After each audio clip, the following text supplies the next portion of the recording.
And we're like,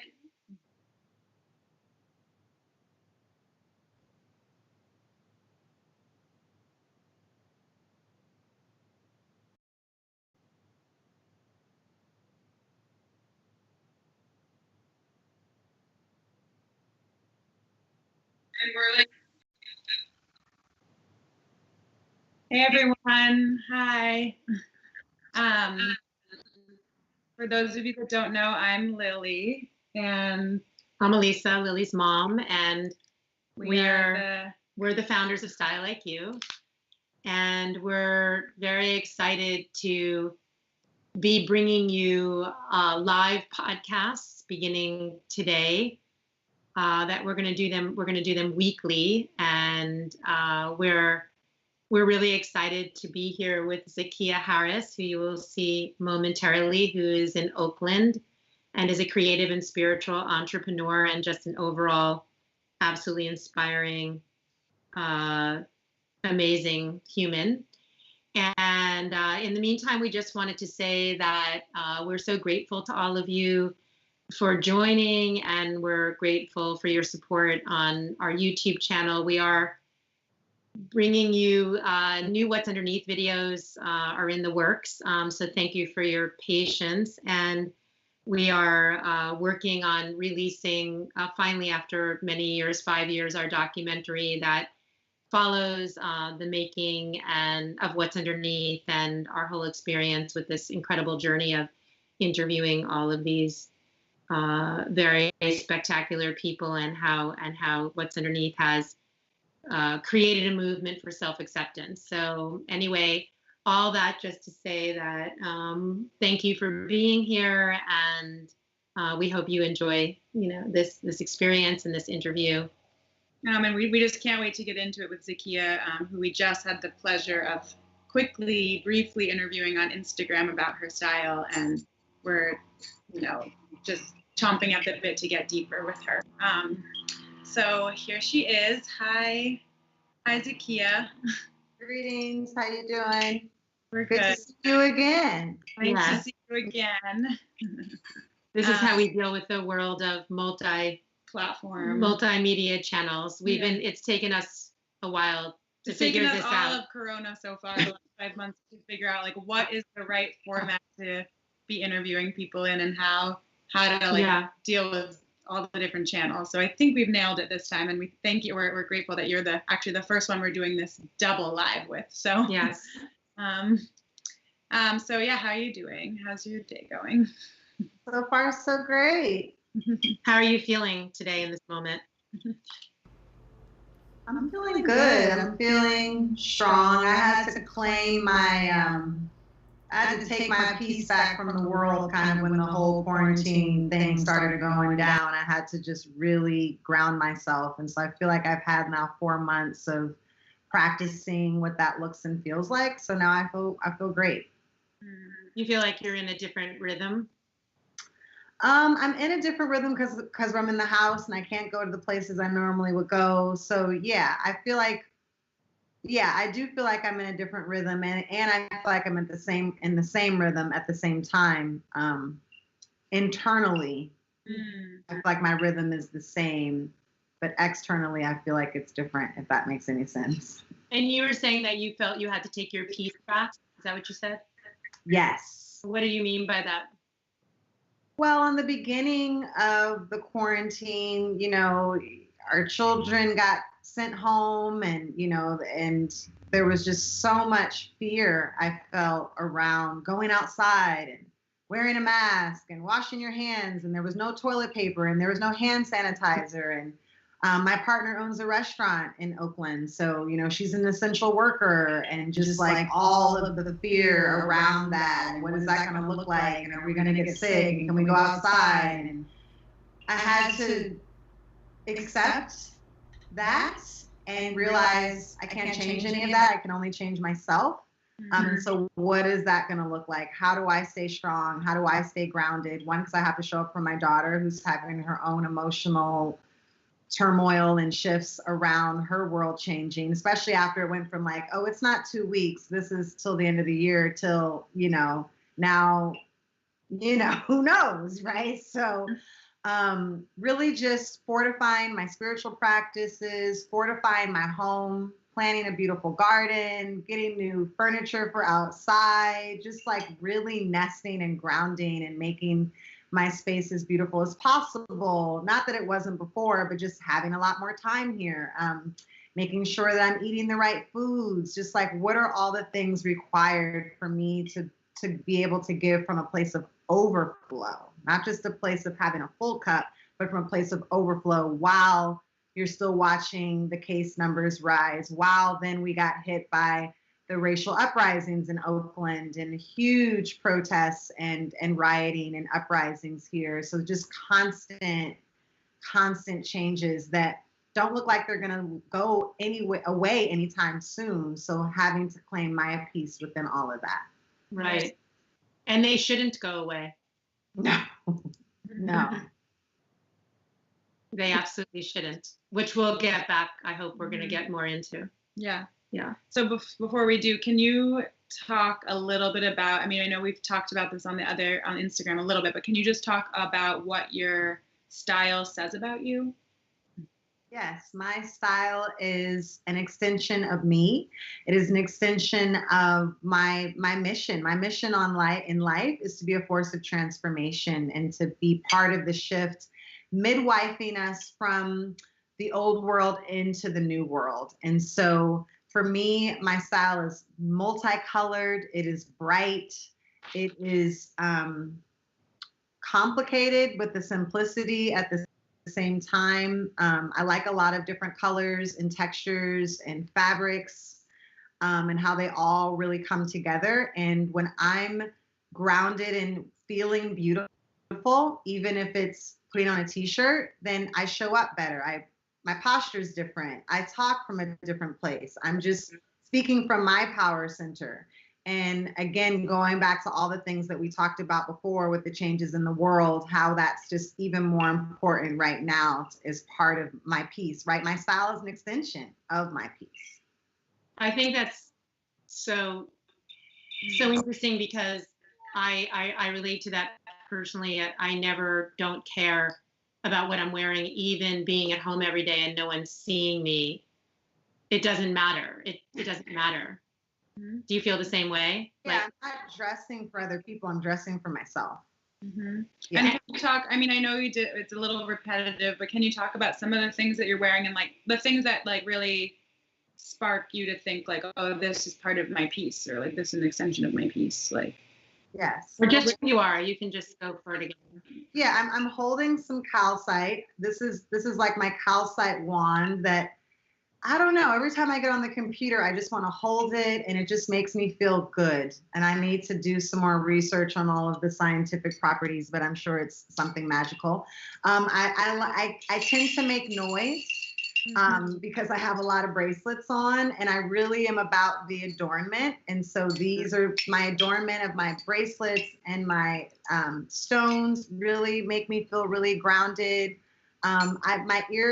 My ear piercings ripped, so I can't wear earrings. So I feel like because of that, well, I can wear clip-ons, but it's a long story. So I think because of that, I do a lot more accessorizing in my wrists and my necklaces and stuff.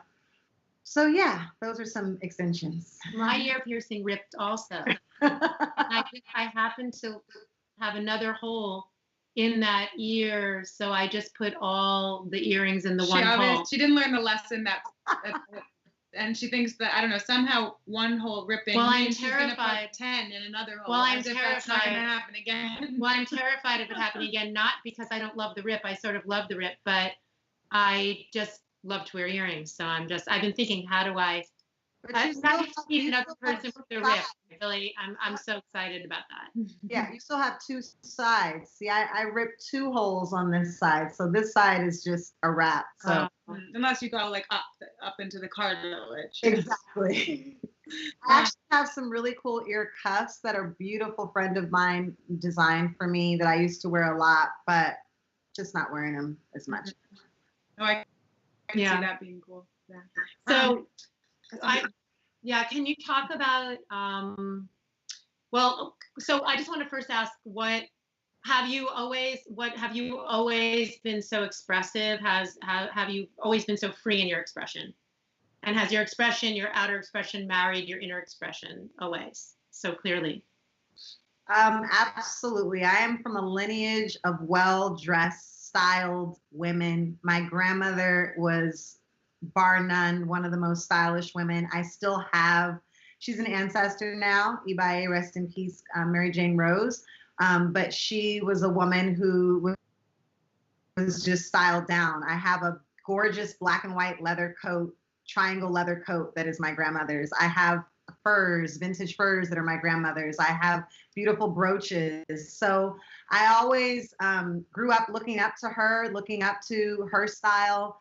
My mother is very stylish. My mother was always very well dressed. And even our home, we didn't have a lot of money growing up, but she was able to take vintage furniture, take things that we found on the street, go to estate sales, and just be able to make beautiful things out of anything, really.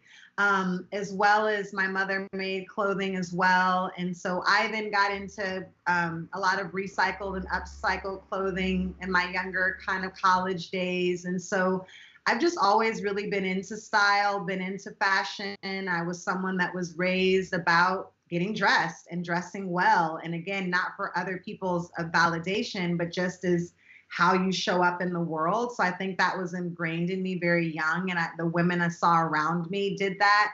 And it's beautiful now because I'm even some of my clothes, my daughter is wearing my clothing now because my mother doesn't throw anything away.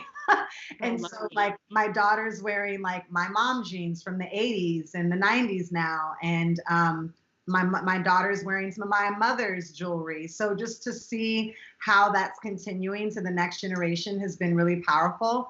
And then internally, I've always been expressive. I've always been someone who has spoke out on behalf of people who could not. In the early years of my childhood, that translated into me thinking I wanted to be a lawyer because I grew up in a time where people handed you a list of boxes and there was like teacher, doctor, lawyer, nurse. And I felt, okay, let's pick lawyer because I always was speaking out on behalf of other people. I was always really moved by injustice and felt like I wanted to help others and be a champion for justice.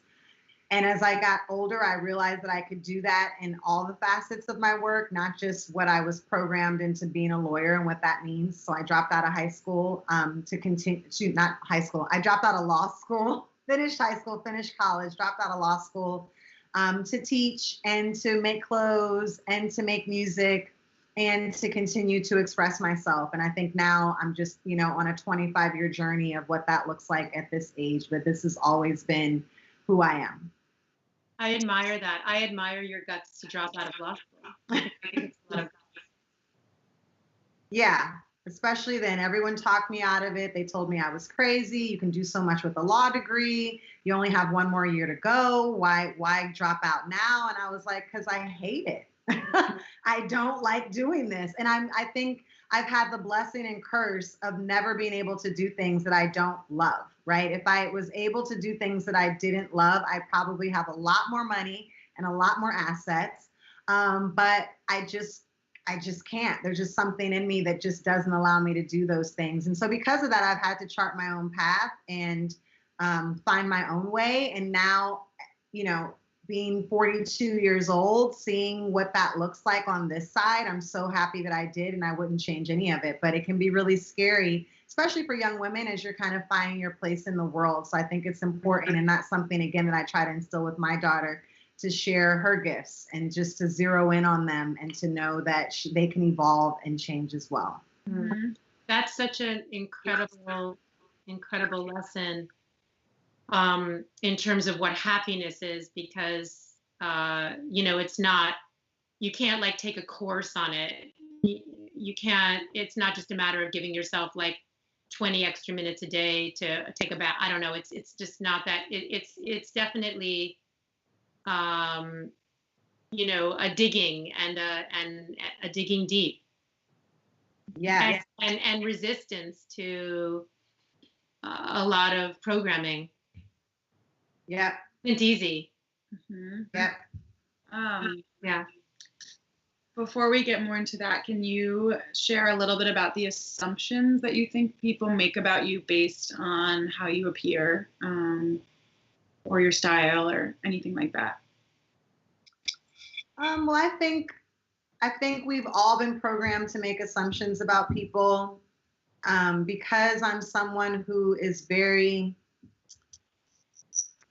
for lack of a better term, expresses their love of their Africanness. The assumption is that I'm from Africa, which I am, but by way of Richmond, Virginia. So it's crazy that sometimes I'll work with youth, students I've had, and they're like, well, where are you from? And I'm like, I'm from Oakland. And they're like, no, but where are you really from? Even white folks sometimes are just like, where are you from? Like, there's no way you can be an African from America and express and have a love and a pride in your culture. So I think that's just a huge assumption. I used to have locks down my back that I cut a year ago. So when you travel and you have very, very long locks, the assumption, unfortunately, in many African diasporic places is that you're Jamaican or Rasta. No disrespect to that tradition, because I think it's a beautiful tradition, but just having natural hair, especially locks in particular, you don't see as many African American women with locks, or I should say women of African descent with locks. Internationally, you tend to see a lot more African American women, or you tend to see a lot of men from the African diaspora. But when you're a woman and you're choosing to wear your hair like that, it's like, oh, you must be from Jamaica. Like going to Cuba, for example, and people saying, oh, you're Jamaican. I'm like, no, I'm from America. How can you be from America? American Black women don't look like you, because they've been programmed to just look at mainstream media, or only see one idea of Black beauty. So there's not even a conception of that. And I think this is all pre-social media, right? Social media has done a wonderful job. And I think women of African descent in America have done a wonderful job of just debunking all of those myths about natural hair and reclaiming their natural hair. So that's would be another assumption. I think another assumption is that I'm an artist, which I am, but I'm also an entrepreneur. I'm also a nonprofit professional. I've also started several multi-million-dollar startups. So just because I dress a certain way, or again, have a certain cultural pride, doesn't mean I can't be a businesswoman as well. So I think we have to be very careful. And it doesn't assume, and I think the other side of that is that people maybe have cultural pride or wear things that are seen as African or Afrocentric. And the assumption is that they know what that is about, that they know what those fabrics are, what they know what that lineage is, that they've done the study and the historic analysis to even understand where that comes from. So you have to be very, very intentional now, not to make assumptions around, oh, well, this person has their hair this way. They must believe this. They must be vegetarian. They must have these certain political views, or or political views, or social justice views, and really taking people as individuals and understanding that appearance does not mean anything. And I think particularly as we think about it politically, people can make assumptions about what a Black president is going to mean to Black America, right? And we can see that certain things, that certain political advancements that a lot of Black Americans maybe wanted didn't necessarily come from Obama. And that Obama was also responsible for detaining and deporting many of our Latinx brothers and sisters, right? So we can't just look at face value anymore. We have to, or that Hillary Clinton, because she's a woman, is going to share my same views on what it means to be a woman, right? We can't just look at face value anymore as an assessment of a person's views. Mm-hmm. It's so important. It's so important I think there are these just fear creates all of these. There's so much fear around image and identity and ignorance, lack of understanding, and we make these very quick because of that fear or our own lack of understanding of our own complexity. Yeah, our own complexity, our own complexity and our individuality, our loss. It's like a loss that we have. I think it creates a lot of, it's the homogenization of everything has created a tremendous amount of misunderstanding, and it's very detrimental. I think it's hurtful and detrimental, and hopefully we're in this, this is a moment where all of that's going to go into the ashes. I think it's one of those things that just that brainwashing that we all need to appear and look a certain way, and conformity. Yes. Conformity has really brought us to, it's what you said earlier on Instagram, about how, it wasn't working before. We were so out of balance. It was so toxic. The world pre-corona, we've been so out of balance. And I think conformity and fear has a lot to do with that. Absolutely. Yeah. Can you share a little bit about the biggest insecurity that you're currently working on overcoming, or maybe have overcome, or just something that comes to mind? And it doesn't have to be physical. It could be physical, but it could also just be emotional. Any kind of insecurity. I think the biggest insecurity that I'm currently dealing with, for those, as I mentioned before, I'm 42 years old. So I was raised as an analog baby, right? I'm not a digital native.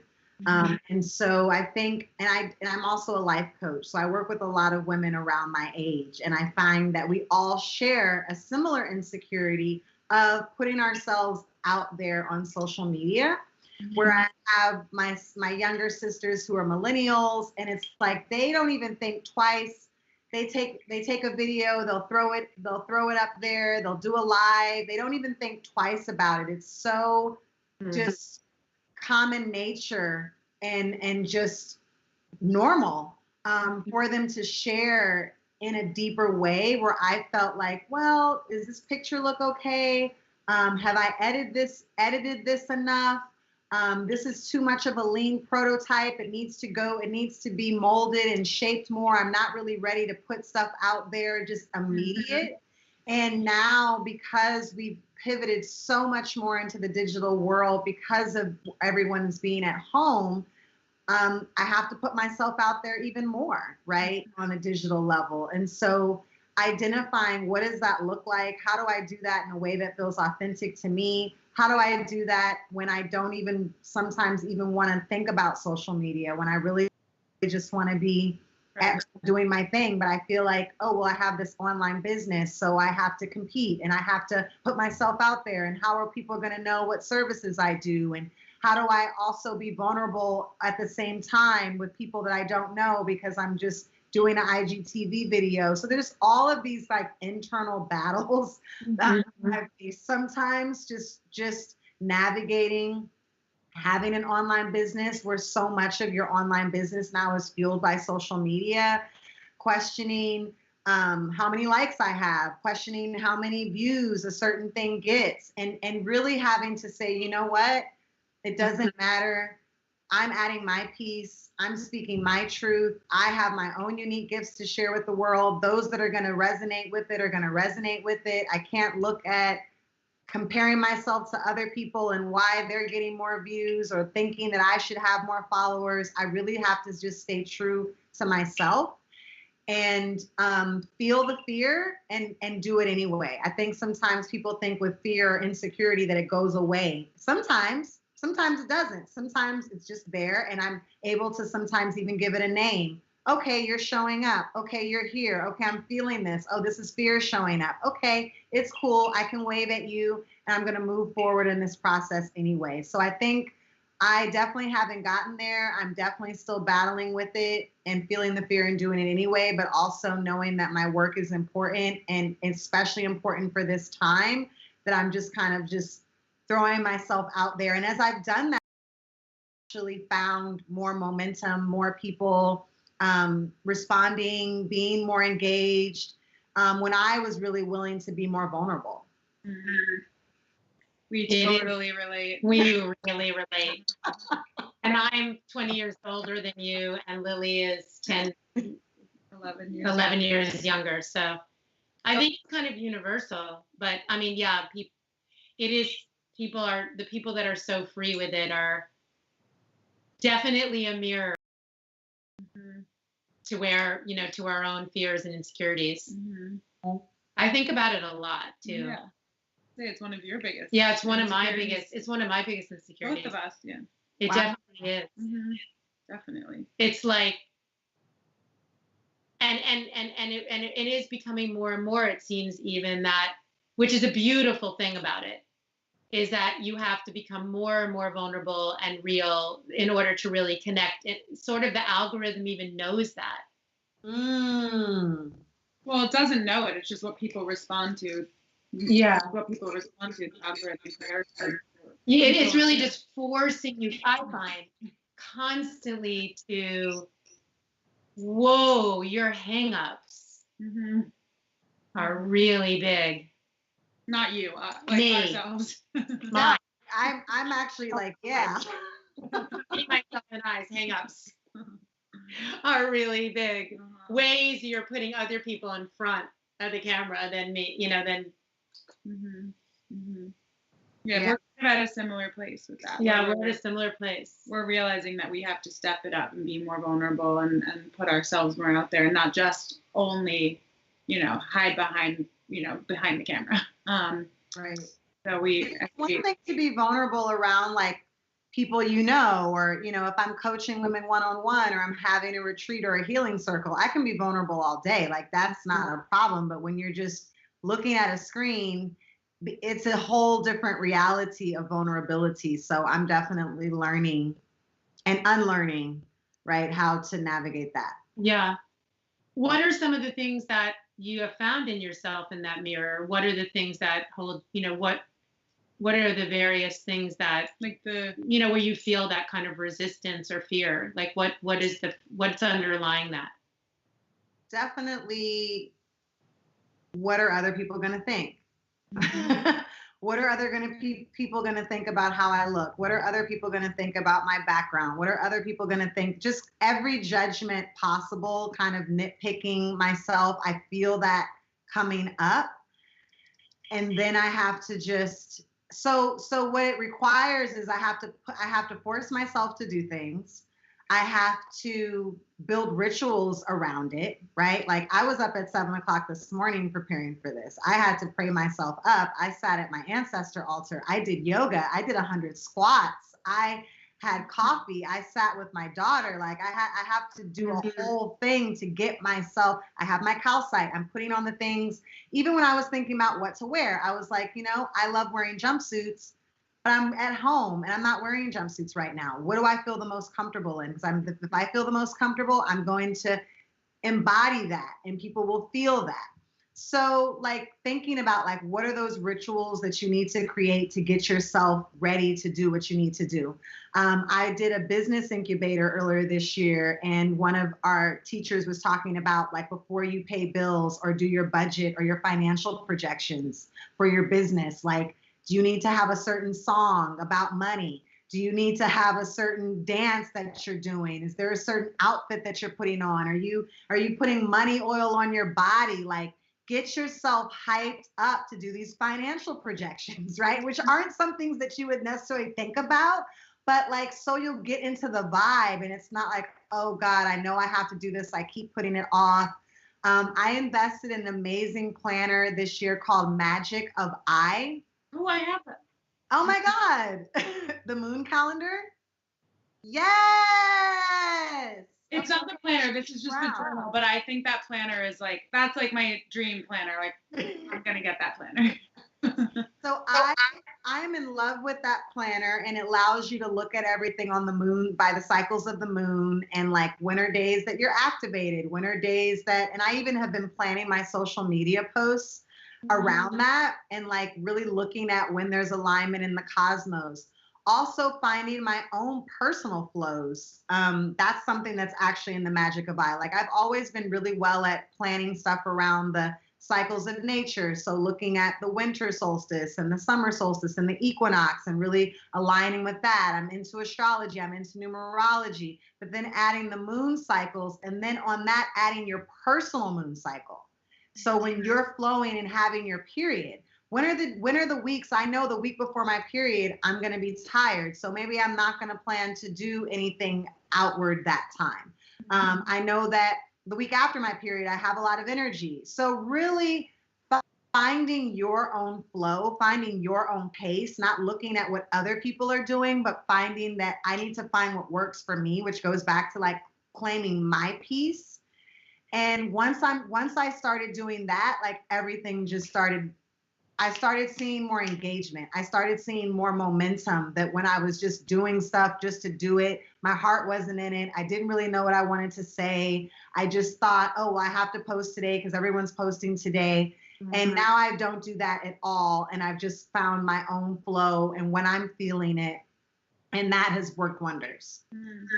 It's really so interesting because on the one hand, social media can be such a beast in terms of sheep mentality and feeling like, you know, and not really facilitating, you know, individuality and just a lot of facade. But then there's like a real flip. That's kind of the dark side of it. And then there's a really humongous transformational side to it. Mm-hmm.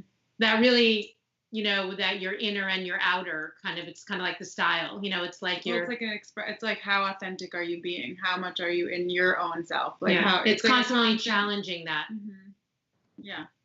And what, you know, even looking at yourself like, oh God, I mean, for me, a big one has been, like, I look so much better in a photo than I do in a video, but like, I feel, you know, I mean, I feel, oh God, how I look in this video or on Zoom or on, you know, I'm like, and really just like living with that and being okay. Mm-hmm. Right. And that it resonates. And I think, again, I want to big up like the 30 plus or 30 and under crowd. Cause I think they've just done a really great job of like, I didn't shave my underarms today. I didn't shave my legs. I have acne. I have a prosthetic leg. I have more curves, right? And just like being completely unapologetic about who they are, and people gravitating to that because people want what's real.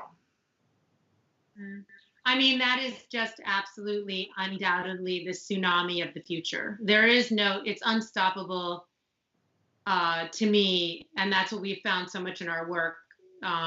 Once you start that energy of, you know, what beauty really is and how it's just something that is just you're loving, you know, feeling good about yourself, no matter what any outside standard is, forget it. It's done. Like, you know, the rest of it's done. Like, who is ever going to want to spend the rest of their lives hating themselves? Like, what? Nobody wants to do that. Right. And in many ways, this whole shelter in place has given us all a pass, because I feel like 4 months ago, everything had to be so shiny and so perfect.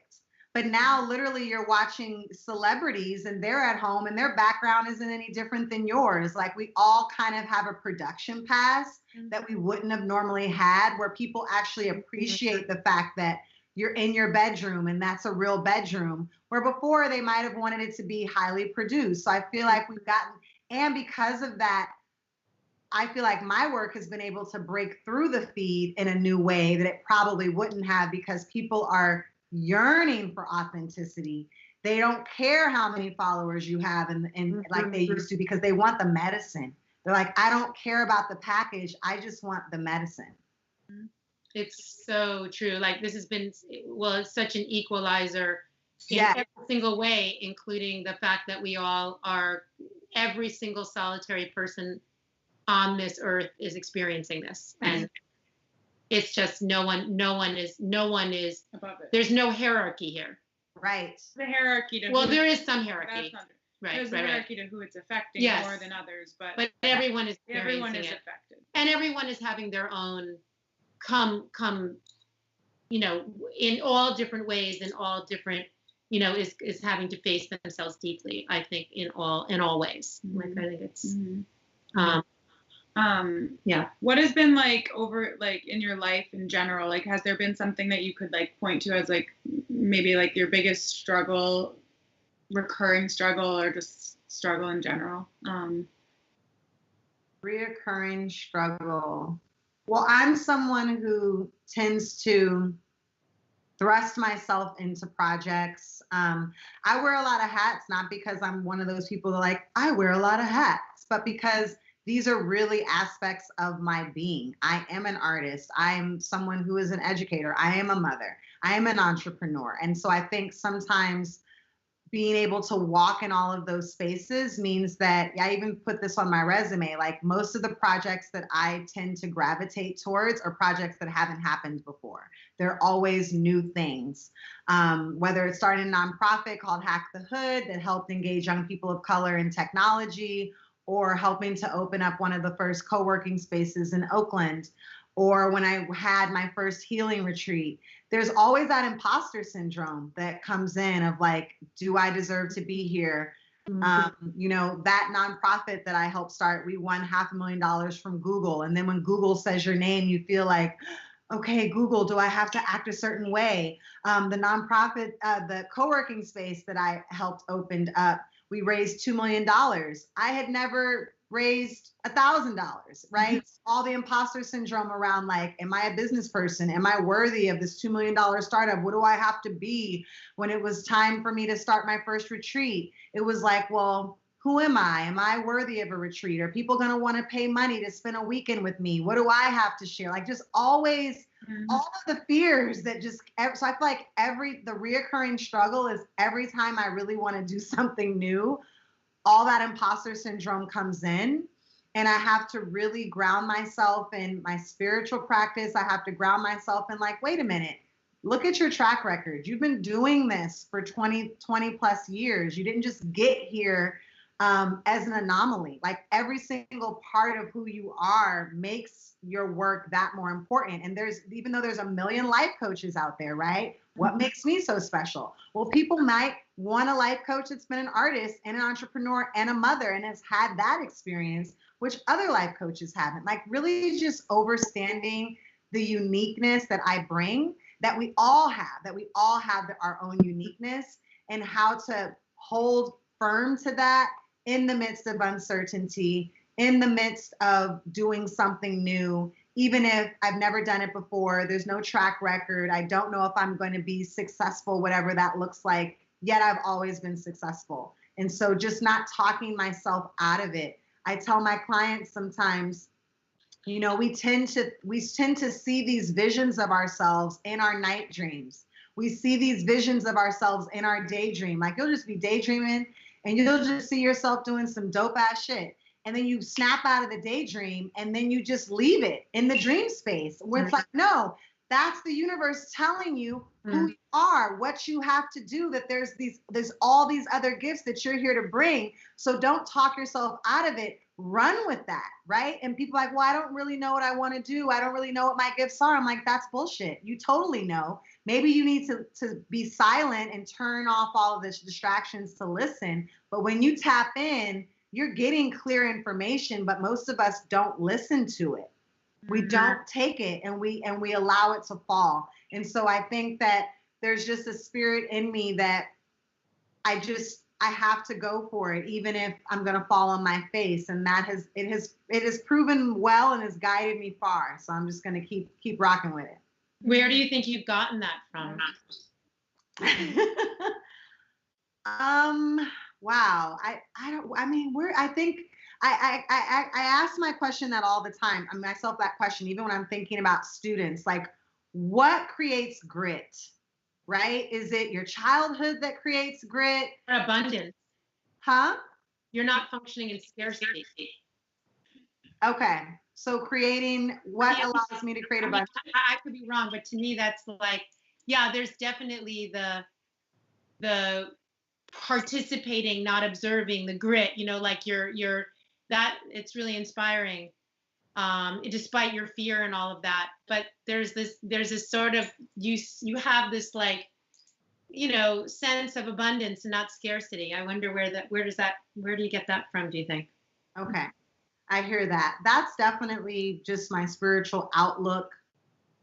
I really hold fast to a Afro-Indigenous cosmology. A cosmology is the way that we understand our relationship to the world and to the universe, that every ancient society, regardless of what race, that we know race is a construction, it's not even real, but every indigenous society had, that was earth-centered, that put the earth first, that align themselves with the cycles of nature. And when you look at the earth is abundant. The earth does not move in lack. If you've ever planted anything, you know that there's probably much more that grows than that you can even eat.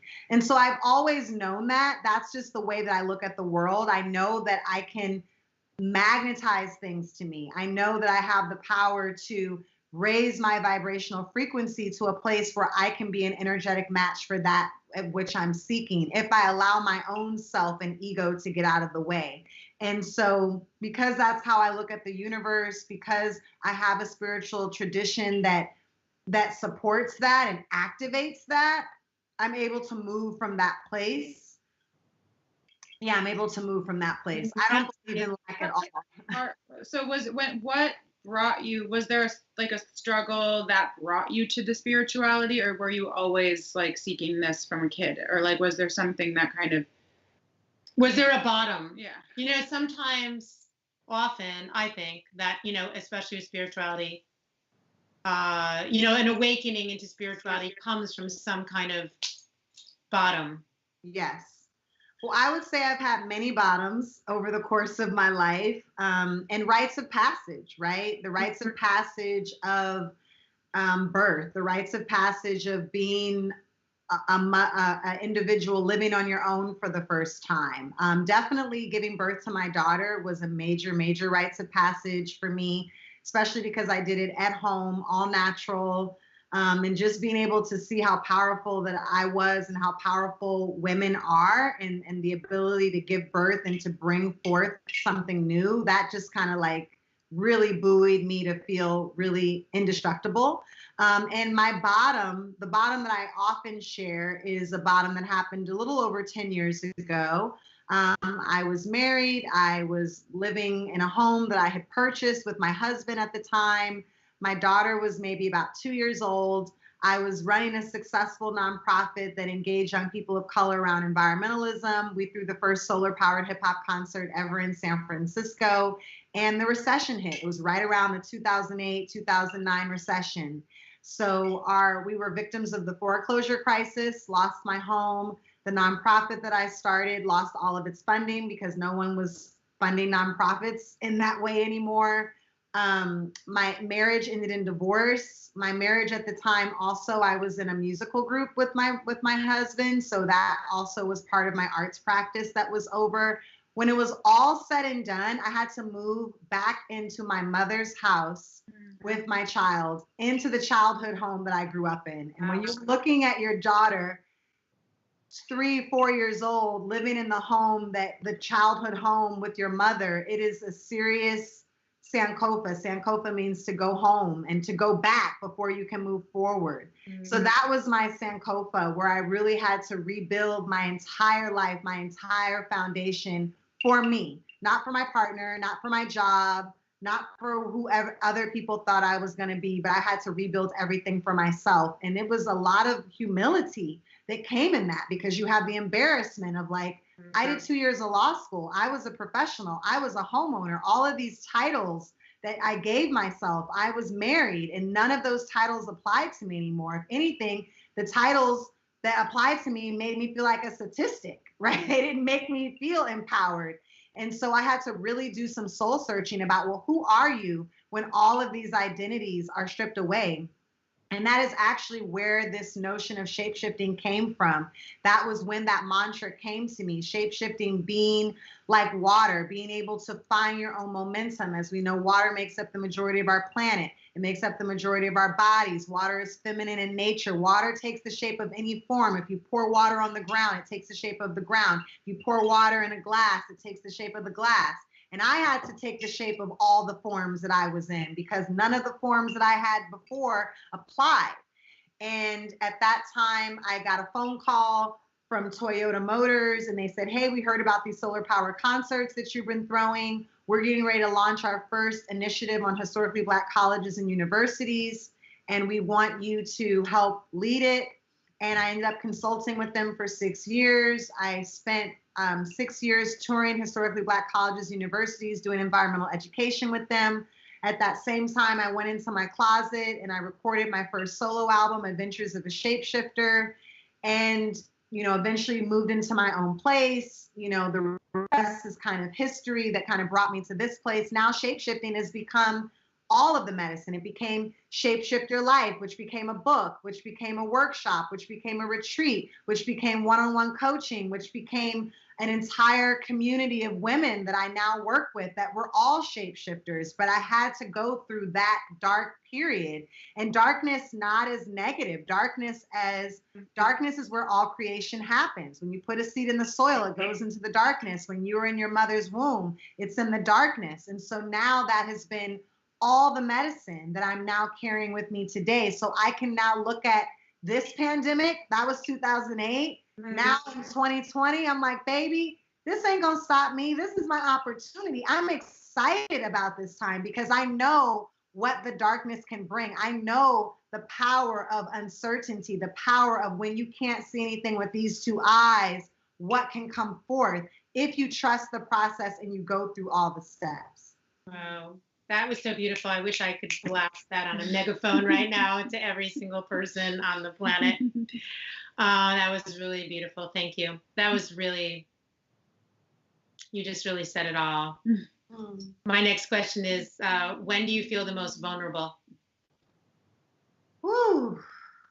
Great one. Honestly, I feel the most vulnerable when I'm with my daughter, watching her struggle.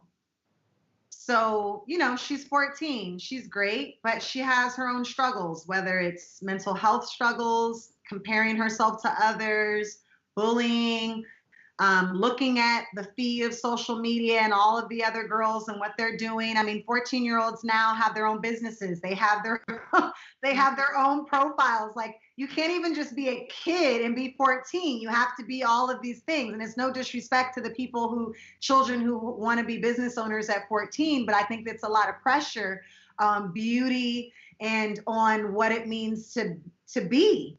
And so it's difficult to watch your child struggle. And you can have a mother like me that's a life coach and has a spiritual practice. You can tell your children all of the things that you want them to know, but they have to know it for themselves, and they have to experience it for themselves, and they have to fail for themselves in order to experience what's going to come next. And that is like the most vulnerable space I've been in, because it's like I have to surrender to it. I have to surrender to her process. I can't fight her battles for her. I can't make her believe anything just because I believe it. And so that has led me to just a place of just complete surrendering and vulnerability, which can be uncomfortable as hell. And I just have to trust it and say, you know what? You were 14 once and you didn't know shit either, and you got over it, and look who you became. Like, you can't look at who she is and think anything, because we have the power to change. So, and I mean, I say this, and my daughter is like awesome. She's great, but she's also a teenager and she has her own struggles. Yeah. And so I think that's where I've been the most vulnerable, because I felt the most powerless. I really failed a lot in that department. She didn't let us fail. Yeah, that was my biggest failure as a mother. I had so much pain in my own childhood, and I was determined that my kids were not going to have pain. That was very naive and not very spiritually awakened, or, it was ignorant. And at the time, I just wasn't as aware as I am now. And I wanted to protect them from pain. And it's something that's it's really come back in a really hard way to haunt me. Yeah. So you're definitely doing the right thing. Yeah. I'm happy to hear. Sometimes, but thank you. I'm happy to hear. Mm-hmm. Yeah, you can't, those boundaries are really, really, I never understood. I didn't understand boundaries, I'm learning them now because I didn't have them in my own, growing up. So I didn't get what that was. And they're so important. They're so essential. Like she has her own life. Yes. She has her own life. Right. Like it's simple as that. And did you say that you now you have another partner that's a woman? Is that, did you? Yes. Yes. Can you talk a little bit? Was that like a part of your journey that came out of that period too, or that like? Yeah, I mean, that's really interesting you say that, because after I was divorced, again, analog baby, not saying we didn't have queer people, but we definitely didn't have the whole LGBTQIA movement like we do now. And so honestly, being heterosexual and even being monogamous were just assumptions. We're talking about assumptions. We're just assumptions that I made about myself. I didn't even really think about alternative options. And as I got older, and started learning more and learning about different gender paradigms and learning about different monogamy is something in particular that never, ever resonated with me. I didn't cheat in my marriage, but I cheated a lot in my other relationships.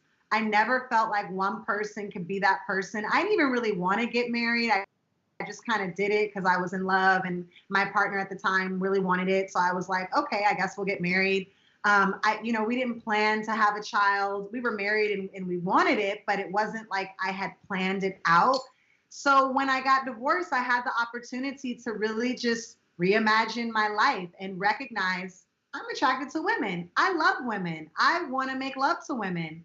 And so exploring that. And so it's interesting to explore that at like 30 something years old. Like, what does it look like to come out? And I don't even think I came out. I just expanded, right? So what does it look to like expand your sexuality at 30 something years old? And now to be in a relationship with a woman, going now on 7 years. And we also have a polyamorous relationship style. And so, yeah, definitely things that just don't align with the status quo. And to be honest, things I don't even really talk about publicly a lot, because then people attach what that means. Like, I don't even really use terms like bisexual, even though I guess that's what I would be. I'm a two-spirited individual. I love men. I love women. And so, yeah, I think those are all just parts of the layers that have been removed, and also probably why I'm able to resonate with a different energy, because I am, like I said, the mask is off. I am unapologetically myself. I am living in my authenticity. And the more and more I've been willing to do that, the more people have gravitated and recognized that energy, because it's an energy of truth. Mm-hmm. I was just thinking, what else? That's the new calling card. Why wouldn't you ever hire you based on what you just said? Mm-hmm. Like, who cares about a degree? Right. Like that, the power, isn't that what we all, like, just the power of that is what we all want and need. And should we all access that, which is what you are helping people to do, should we all access that, we will have a new world. Yes. And it starts with you. Not changing the world, changing the individual. Yes. Because the individual is the society, not a corporation. Right. Exactly. And the currency of the lived experience, right? The currency of the lived experience versus the degrees and the titles and the accolades. And I think I really, really try to impart that to my young people, my students, as well as my daughter, especially now when what is that degree even going to get you? We all have it inside. Right. We all have it inside. You know, we've done some 1,200 something interviews over 10, 11 years. Mm. And from that experience, we believe that everyone is mythological. Mm. But we're told that we're not, we're told we're worthless. Right. Right. And that's just over. It's over. And young people today know that, and they are so unapologetic about that. And I just think it's beautiful. It is. It's really exciting. Well, we've all given birth to them. Yes. Yes. I've always said, like, we're I in said, the middle of a revolution. I've always thought, like, where the hell is my 60s and 70s, you know, like over the years, I'm like, where the fuck have you all been? Like, where are you? Weren't you with me at,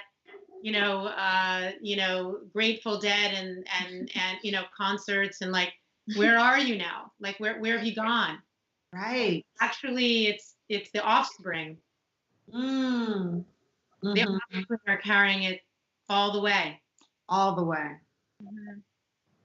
Yeah. When was the last time you cried? Maybe about 2 weeks ago, my partner and I were having an argument. I mean, that's a whole other talk on shelter in place with your relationship. Mm-hmm. My God, just me. Like, we're not used to being around each other this often, right? And the stresses of, me being able to work from home and all of my work being virtual and being here with my daughter and being like very much about the home. And my partner has a brick and mortar restaurant, right? She's an essential worker. She is like a frontline worker, and all the work that she has to do to maintain that means our flows are just completely different places sometimes. But reminding ourselves of the love that we have for each other, reminding ourselves it's a fucking global pandemic. Shit is difficult for everybody right now. There is no place we're supposed to be in our relationship. There's nothing wrong.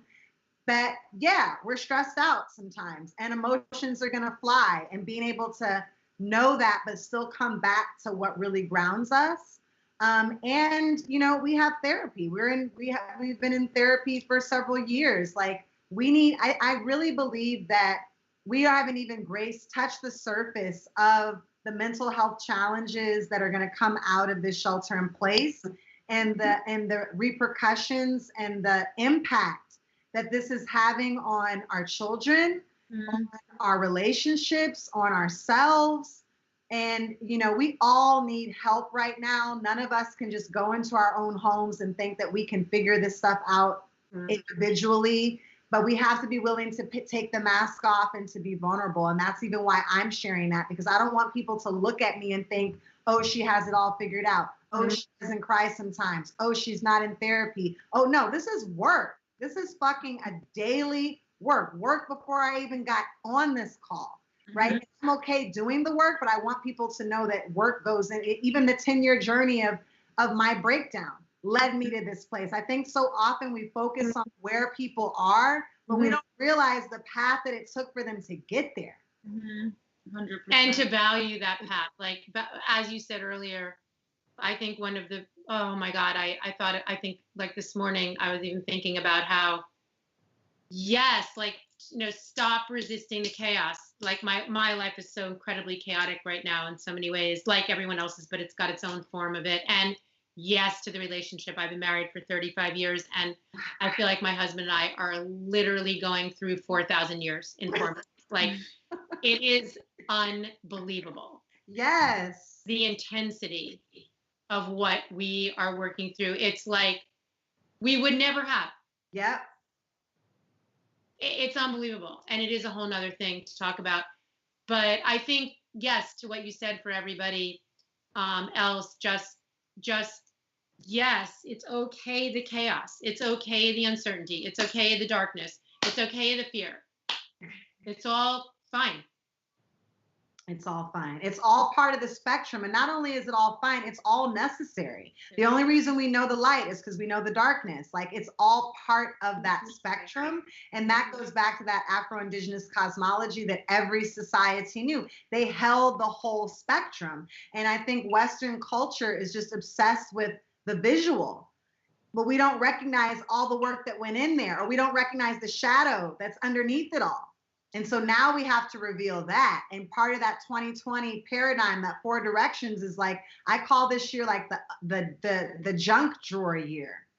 This is the year where we have to excavate the junk drawer, right? In the junk drawer, it's everything in your house is cute, but we all have that drawer that we don't really like to look at. And then when you go in there, you're like, oh snap, look at this picture I found. Look at this gift that I forgot about. And look at this shit that I just need to throw away, that I don't need to hold on to. And the thing is, the junk drawer year isn't just for the government. It's not just for our healthcare system. It's for us too. And it's easy just to spend our time turning our wheels thinking about, oh, the veil's been lifted off the government, the veil's been lifted off our healthcare system, and all of the inequality, the racial inequality. That shit has been going on.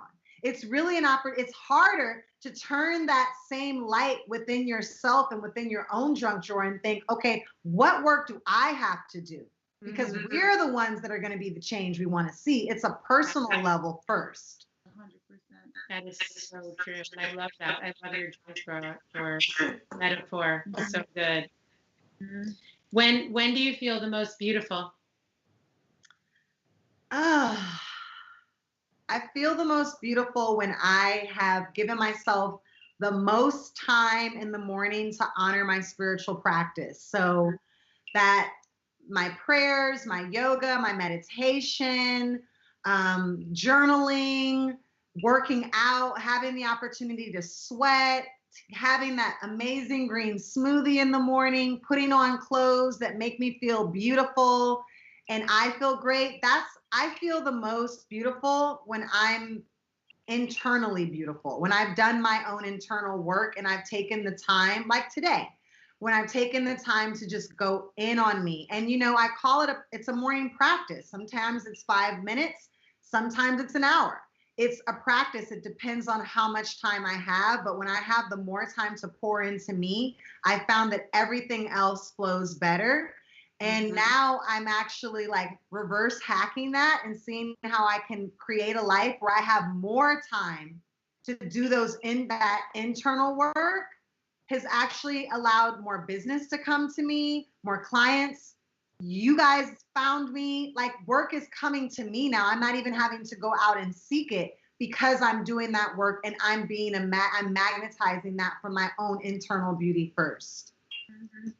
That is, we constantly have to remind ourselves of that every day. Get out of this like Victorian, like 8 to 10 hours, kill yourself all day, have a nervous breakdown, terrible energy instead of just quality.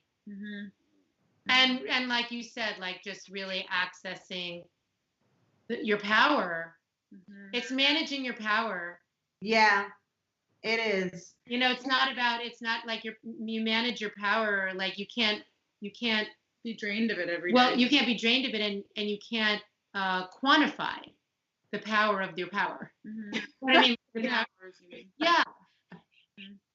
I love that. And honestly, last year around this time, well, not around this time, but early last year, or was it this year? This year. No, maybe last year. I can't remember. But, I'm to the point now when you get to be 42, you start having people in your circle who start having health challenges, right? I had a dear friend of mine pass away from cancer. I've watched women have nervous breakdowns. I've watched women who are extremely financially successful have some of the worst mental health you can imagine. I've watched people who've been culturally successful. They've achieved a lot of success in their cultural endeavors, but be broke. And so I have enough women that I can look to now and say, you know what? I don't want to end up like that.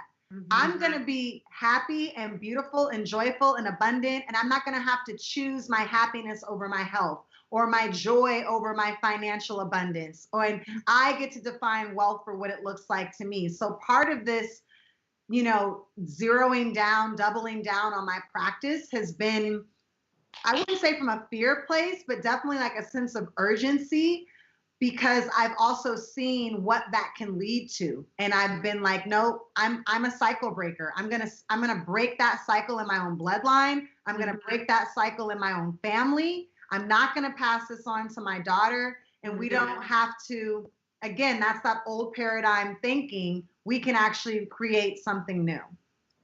Break the chains. So hard. So a whole nother conversation about that. Yeah. Easier said than done. Oh my God. But that's why that to me, that is your obligation. That is your covenants with being a mother. Yeah. And that's the work. That's the work. That's your job description. Being a mother, not just a mother, being born. Mm-hmm. Being alive. Yeah. Last question. Yeah. Last question. What does self-acceptance mean to you? Self-acceptance means to me not just accepting the things that I like or love about myself or the things that may come easy, but true acceptance is accepting my failures, accepting my faults, accepting when I do something, maybe say something to a person I love that I didn't mean to say, accepting when I did something that maybe I didn't want to do. It's accepting the shadow. It's accepting the spectrum. It means that I don't get to accept the things I love and then negate the things that I don't want to see. Acceptance is I got to take all of it and love myself through all of it and be gentle with myself through all of it and trust my process through all of it, because I'm understanding that there is a bigger picture happening here that is beyond even what my eyes can see. And we know that, again, that 2020 vision, that hindsight is 2020, that in time we look back on our lives and we're able to see with such clarity that we could not see before. And I'm hopeful that true acceptance is accepting that as well.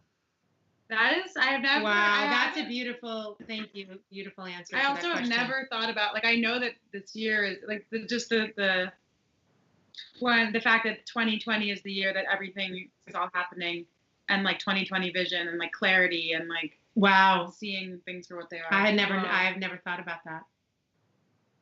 That's crazy. That is chilling. Talk about divine intervention. Oh my God. Right? Yeah. Talk about we're not in control. Yes. Talk about we need to just surrender to be of service to what we're doing here. Mm-hmm. Hello. Wow. Wow. Thank you so much. This was absolutely incredible. You are, wow, your daughter's lucky. Did I say that to you last time? I think so. I said that to you when we first met. I'm going to say it again. Oh. Well, thank you. Thank you all for recognizing my work, for finding me. Again, I was someone, I don't have this big Instagram following, and the fact that you all, it says a lot about your value system and the brand that you all are building and have built, that you're really going after people and what they represent and not all of the, acclaim or appearances. And to watch you all do this as a mother and daughter is so inspiring to me and everyone I've met on your team. I mean, you guys have like magnetized this really powerful tribe of really dope women around you to move this vision forward and to watch you pivot and pivot again and pivot again. We're that level of creativity is what is can't be denied.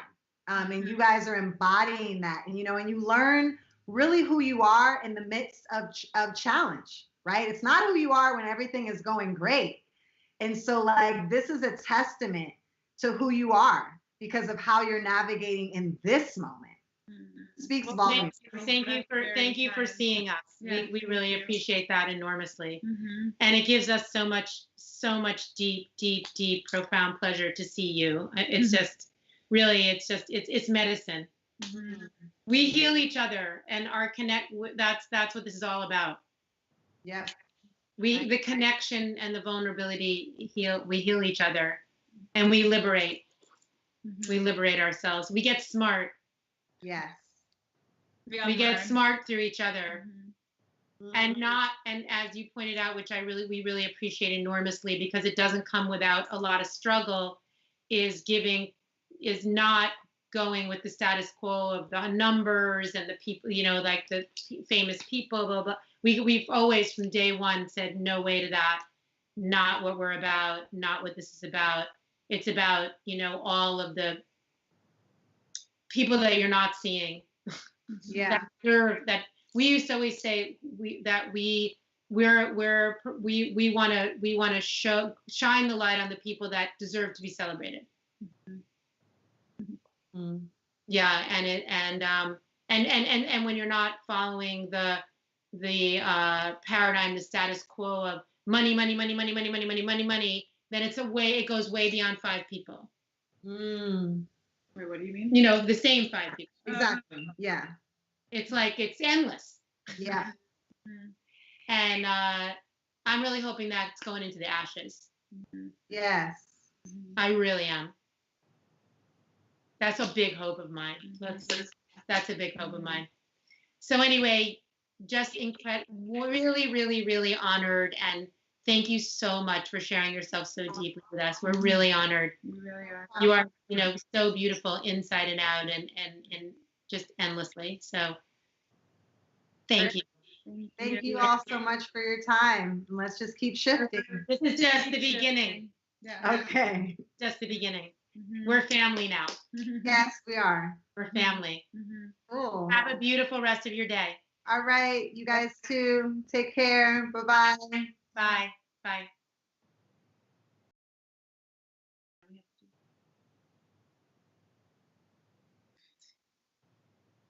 I think we're doing the end card. Are we doing the end card? I think so. Well, thank you. If this is working, thank you. Thank you all for tuning into this episode of our new live What's Underneath podcast interviews. We hope that you'll keep tuning in. We're going to be doing them every week, every Thursday. And if you don't already, please subscribe to our channel over there, and don't forget to ring the bell, and that's how you'll be notified of new episodes. And we are going to be aiming to do these every week now, because we want to be more consistent, and we know it's been a minute since you've had a video from us. So thanks for your patience. Yeah. We've just been figuring out, like everyone else, how to shoot, how to provide videos, during this time. And side note, we are going to be,